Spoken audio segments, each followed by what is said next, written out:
안녕하세요, 여러분. 저는 동틀역소리 이래입니다. 동틀역소리는 채널 이름이고요. 이래는 저를 달리 부르는 이름입니다. 채널 이름이 동틀역소리인 것은 새롭게 열리는 시대를 깨운다는 의미가 들어있고요. 이래는 한자로 옮길 이자에다 법식 예자를 써서 법식을 옮기니 법식을 옮긴 사람이라는 뜻을 갖고 있습니다. 우리는 지금 코로나19와 싸우고 있죠. 건강한 사람은 집에 갇히고 감염자는 입원하여 치료를 받고 아니면 속절없이 죽어갑니다. 그렇게 속절없이 죽어가지 않기 위해서 각국은 백신을 개발해서 접종하고 치료제를 개발해서 투여합니다. 또 코로나19로 어려워진 경제를 살리기 위해 돈을 풀어서 확장 재정을 펼치고 있습니다.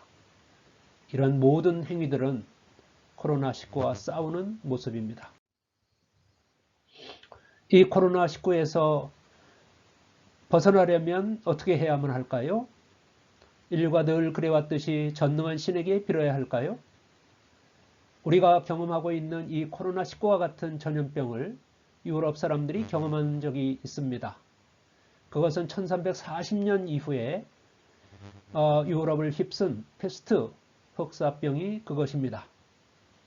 그 흑사병은 그 원인이 뭔지도 정확하게 모른 채 사람이 몸을 썩게 만들어서 죽어갔죠.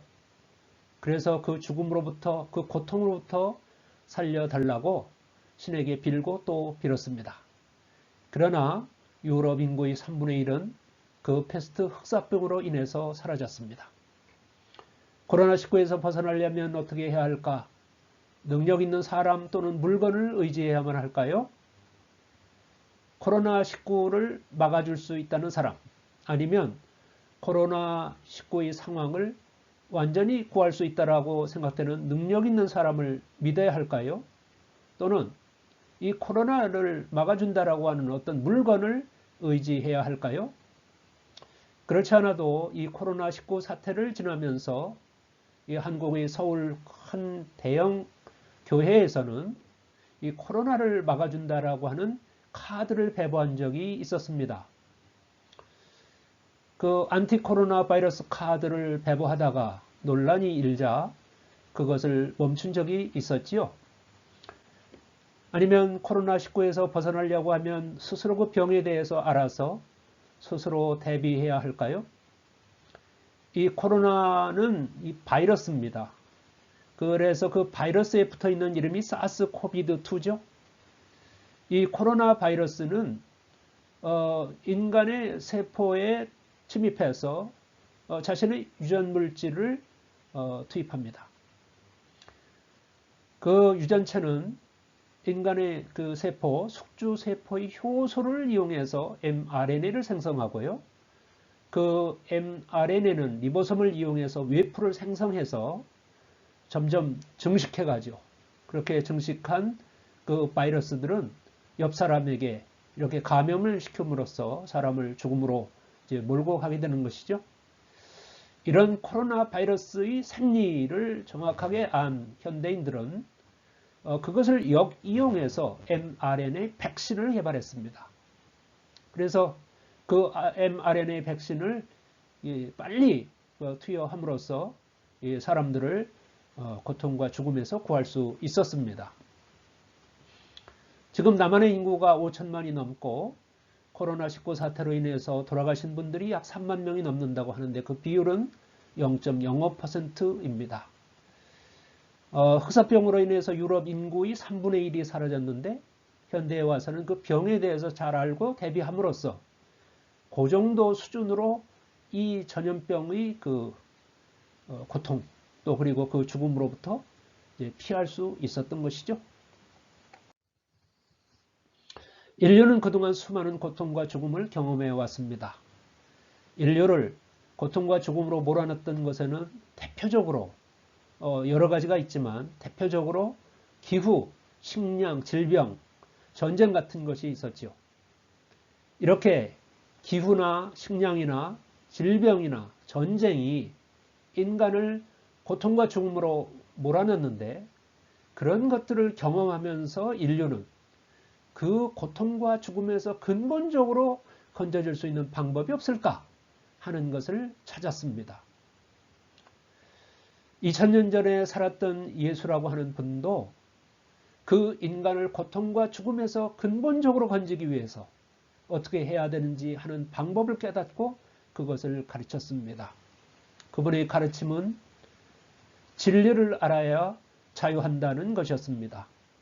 진리를 알아야 인간이 경험하고 있는 고통과 죽음에서 근본적으로 자유할 수 있다라고 한 것이죠. 그 가르침을 적어놓은 것이 요한복음 8장 32절인데 진리를 알지니 진리가 너희를 자유케 하리라 라고 적혀 있죠. 우리가 아는 대로 예수님께서는 평상시에 아람어를 쓰셨고 그 아람어로 가르치신 그 예수님의 가르침이 성경으로 적혀질 때는 고대 그리스어 헬라어로 적혔습니다. 그 예수님의 가르침 진리를 알지니 진리가 너희를 자유케 하리라 라고 하는 본문은 그노세스테텐 아레테이안 카이헤 아레테이아 엘류세로세이 휴마스입니다. 여기서 진리를 안다라고 한 것은 기노스코 아레테이아입니다. 아레테이아는 진리고요. 기노스코는 알다라고 하는 것입니다. 그러면 진리를 안다라고 할 때 아는 것이 기노스코인데 그 기노스코가 아는 것인데 그것은 어떻게 아는 것일까요? 그 알다라는 뜻의 기노스코의 의미를 정확하게 알려고 하면 구약성경의 히브리어 야다 동사에 주목해야 합니다. 그것은 이 야다라고 하는 것이 알다라고 하는 뜻인데 이 야다 동사가 이 헬라어로 그리스어로 옮겨주면서 기노스코가 되었기 때문에 그렇습니다. 예를 들어서 70인역 같은 데에는 이 야다 동사가 기노스코로 옮겨졌기 때문이죠. 이 야다라고 하는 것이 기본적으로 알다라고 하는 것입니다. 예를 들어서 선악을 알게 하는 나무 열매는 먹지 말라라고 하는 본문에서 이 먹지 말라라고 하는 것을 그 얘기하는 이 선악을 안다라고 했을 때 그 안다라고 하는 것이 야다 동사입니다. 그러니까 이 야다 동사의 의미를 정확하게 알면 기노스코의 의미도 정확하게 알 수 있겠죠. 창세기 4장 1절에는 아담이 그의 아내 하와와 동침하니 가인을 낳고 이런 본문이 있는데요. 하와와 동침한다고 했을 때 그 동침하다 부분에 이 야다 동사가 쓰였습니다. 이 야다라고 하는 것이 기본적인 의미가 알다인데 이 알다라는 동사를 왜 동침하다는 자리에 썼을까요? 동침한다는 것이 무엇인가요? 남녀가 잠자리를 같이 하는 것입니다. 남녀가 잠자리를 같이 하면 상대방을 서로 잘 알게 되는데 그저 머리로 아는 것이 아니라 몸으로 체험해서 알게 되는 것이죠. 그러니까 동침하다의 자리에 야다 동사가 쓰였다는 것은 야다가 안다는 뜻인데 그것은 몸으로 체험적으로 안다는 뜻이다 라고 하는 것을 말해줍니다. 이 야다 동사가 동침하다 이 부분에 쓰였는데 그 동침하다 부분이 기노스코가 쓰인 본문도 있습니다.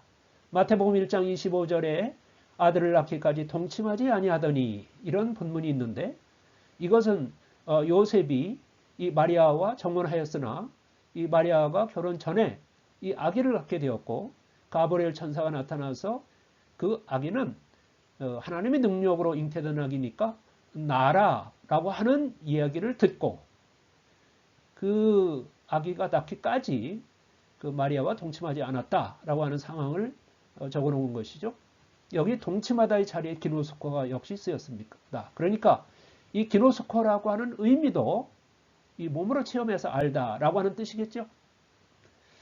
그런 의미에서 예수님께서 진리를 알아야 우리가 모든 고통과 죽음에서 자유하게 된다라고 했을 때 그 진리를 안다라고 하는 것은 체험적으로 알아야 된다라고 하는 것이죠. 그러니까 우리 인류가 모든 고통과 죽음에서부터 자유하게 되려면 건져지려면 또 구원을 받으려면 진리를 알아야 되는 것이고 진리를 안다라고 했을 때 안다는 것은 체험적으로 알아가는 것이니까 그 체험적으로 알아가는 것을 깨닫다라고 그러죠. 그러니까 진리를 깨달으면 그 모든 고통과 죽음에서부터 자유할 수 있다라고 가르친 것입니다. 그러니까 예수님께서 고통과 죽음에서 근본적으로 건져지려면 우선 뭐 하나님께 빌거나 또 아니면 무슨 메시아를 믿거나 그런 것이 아니라 스스로가 진리를 체험적으로 알아차려서 깨달아서 그렇게 행하면 구원을 얻을 수 있다라고 말씀하신 것이죠. 코로나19 사태를 지나면서 한국 땅에서 자각신앙이 태동하였습니다.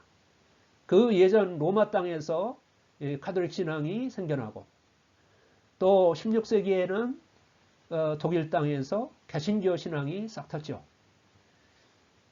그들은 구원을 얻기 위해서 영성체를 행해야 된다거나 아니면 그 구원을 얻기 위해서 오직 예수님을 믿어야 된다고 말했습니다. 그러나 이 한국 땅에서 태동한 자각신앙은 스스로가 진리를 깨우쳐서 구원을 얻을 수 있다라고 하는 내용입니다. 저는 오랫동안 그 구원의 진리를 찾기 위해서 애썼습니다. 그래서 젊은 날은 신학교에 들어가서 기독교가 말하는 구원의 진리를 배우고 또 그리고 그것을 전수받았습니다. 그 과정에서 수많은 책을 읽고 또 그리고 연구하고 그리고 현장에서 그것을 실험하면서 그것을 찾았으나 그 구원의 진리가 과연 이게 맞는 것인가 라고 하는 것에 대한 의문을 떨쳐버릴 수 없었습니다. 그래서 그것을 해결하기 위해서 선진 학문의 땅에 가서 그 구원의 진리를 찾으려고 애를 써 보았죠. 결과적으로는 그 과정을 통해서도 그것을 찾을 수가 없었고, 돌아봐서 이 한국 땅에서 길게는 3, 40년, 또 그리고 구체적으로는 10년 동안 집중적으로 그 구원의 진리를 찾기 위해서 애를 쓰고 또 애썼습니다. 그것은 그 아기를 낳으려고 하는 산모가 경험하는 그 고통과도 같았습니다. 그러다 문득 그 진리를 한순간에 깨닫게 되었습니다. 그것은 마치 병아리가 알을 까고 밖으로 나온 것과 같았습니다. 우리가 아는 대로 병아리는 그 알을 까고 세상에 나오기 위해서 작고 약한 부리로 알껍질 안쪽에서 그것을 쪼고 두드리죠. 그 쪼고 두드리는 소리를 어미닭이 밖에서 듣고 어미닭이 강한 부리로 그 알껍질을 결정적으로 깨줌으로써 그 병아리는 세상 밖으로 나오게 됩니다. 그동안 그 진리를 찾기 위해서 그 진리를 깨닫기 위해서 무진 애를 썼는데 하나님께서 은혜스럽게도 그 깨달음을 순간에 주심으로써 깨달음을 갖게 되었습니다. 그 깨달음을 갖게 되었을 때는 참으로 이루 말할 수 없는 기쁨이 몰려왔습니다. 그리고 그 깨달음을 얻자 너무나 큰 평안이 몰려왔습니다.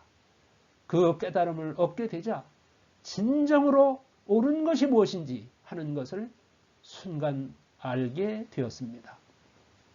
여러분들도 여기서 소개하는 자각신앙을 통해서 여러분들이 진리에 대한 깨달음을 얻게 되면 여러분의 삶도 기쁘고 평안하고 옳은 것이 될 것입니다. 이제 깨달아 열리는 세상이 옵니다. 그 세상은 깨달은 사람들에 의해서 열어가는 세상이고, 그래서 그 깨달은 사람들이 열어가는 그 세상은 자유와 평화와 정의가 흘러넘치는 세상이 될 것입니다.